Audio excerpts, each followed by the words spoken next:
지금 트럼프를 기소한 이유도 부정선거로 평화적 정권교체를 저지했다 해가지고 지금 걸어놨습니다.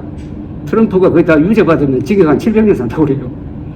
그러니까 민주주의 국가에서 제일 큰 범죄는 공정한 선거와 평화적 정권교체를 방해하는 겁니다.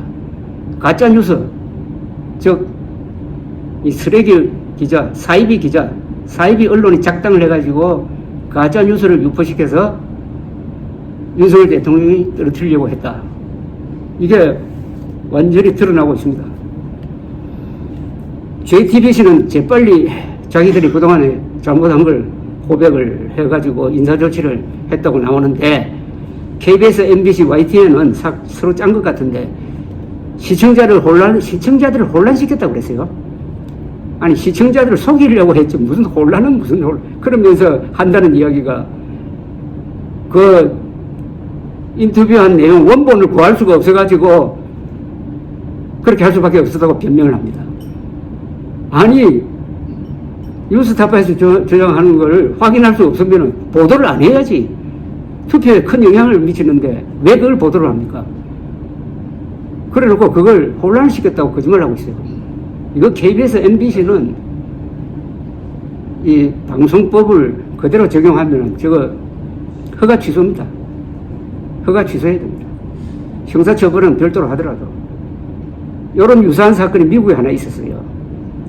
2004년 9월에 미국 CBS의 60 Minutes라는 프로가 그 댄 레드라는 유명한 앵커맨이 이제 나레이션을 하는 식으로 해가지고 부시 당시 대통령이 텍사스 주 방위군으로 근무할 때, 장교로 근무할 때 근무 태도가 별로 안 좋아가지고 골칫덩어리였다 하는 걸 가지고 문서를 하나 입수를 해가지고 폭로를 했습니다.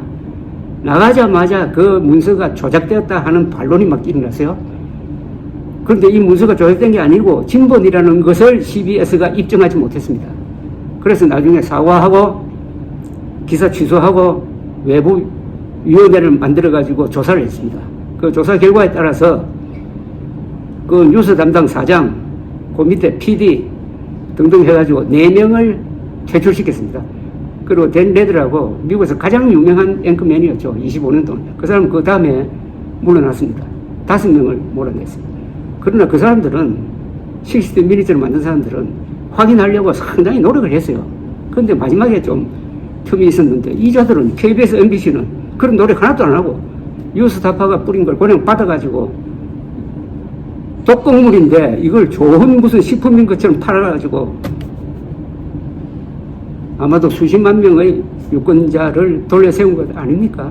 이거 3.15 부정선거보다 훨씬 더. 이걸 뭐 어떻게 처벌해야 되느냐? 미국하고 우리하고 법체제가 다르니까. 미국에서 최근에 트럼프 편에 서가지고 2021년 1월 6일에 의사당에 난입했던 사람들을 미국 FBI가 하나하나씩 잡아들이고 있습니다. 미국 사람들은 조용하게 하죠. 1,100명이 기소됐습니다. 1,100명. 그 중에 주모자 그분 징역 22년 받았어요. 프라우드 보이즈라는 그 극단단체의 지휘자는 현장에 가기도 안 했어요. 뒤에서 SNS로 이렇게 배후 조종했다 해가지고 징역을 선고했습니다. 적용된 범죄가 내란 선동이었어요. 내란 선동. 이거 가짜뉴스, 한국에서 가짜뉴스 퍼뜨린 자, 이 자들이 내란 선동입니다. 이거 내란입니다. 물론 우리 헌법이 아니라 우리 형법에 보면은 국토를 참전하거나 북한을 물러날 목적으로 폭동한 자는 내란이다 이래 되는데, 저는 이 법 해석도 새롭게 해야 된다고 생각합니다. 무기를 든 것만 폭동이 아니라 가짜뉴스를 가지고 정권을 뒤집으려고 하면 이거는 폭동으로 봐야 된다. 내란죄로 처벌해야 된다는 게 제 생각입니다.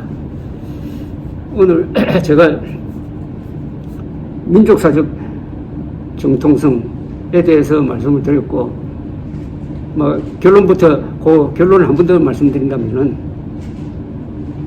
한반도는 지금 남북한 대결인데 이승만 대통령의 말씀에 의하면은 이건 남과 북의 대결이 아니다.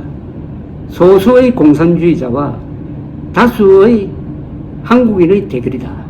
이게 맞죠. 그러니까 북한 노동당 정권의 핵심 분자가 한편에 있고 핍박받는 북한 동포가 있고 한국민이 있고 하니까 남북한의 대결을 김정은 대 한민족의 대결로 바꿔야 됩니다. 그래야 김정은을 한민족 속에서 고립시켜야 됩니다. 고립 섬멸시켜야 합니다. 남북한의 대결은 이런 양상을 가지고 있습니다. 민족사의 정통성이 어디에 있느냐?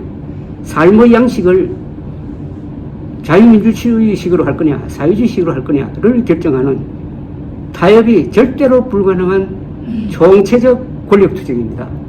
여기서 이념전쟁이 진행되고 동시에 역사전쟁이 진행되고 있습니다. 윤석열 대통령이 역사전쟁을 선포한 거예요. 그런데 혼자서 싸울 수가 있습니까? 6.25 때 보면은 고지를 앞에 두고 소대장이 돌격 명령하고 앞장설 때 그 소대원이 따라주지 않으면 죽는 거예요.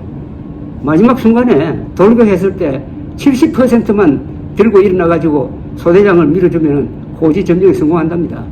그런데 평소에 이 소대장이 부대원들을 괴롭히고 하면은 그때 표가 난다 그래요. 안 따라준다는 겁니다. 그럼 죽는 거지. 윤석열 대통령이 저렇게 고군분투하도록 만들면은 이 역사전쟁에서 지면 어떻게 되느냐. 정권이 넘어가면은, 이번에 정권이 넘어가면은, 그때는 저는 한국은 피를 흘리지 않으면은 체제를 유지할 수 없다. 그러니까 내년 총선이 어떻게 보면은 피를 흘리지 않고 자유민주주의 체제를 지킬 수 있는 마지막 기회가 아니냐 하는 그런 생각까지 해봅니다. 감사합니다. 이걸로 끝내겠습니다.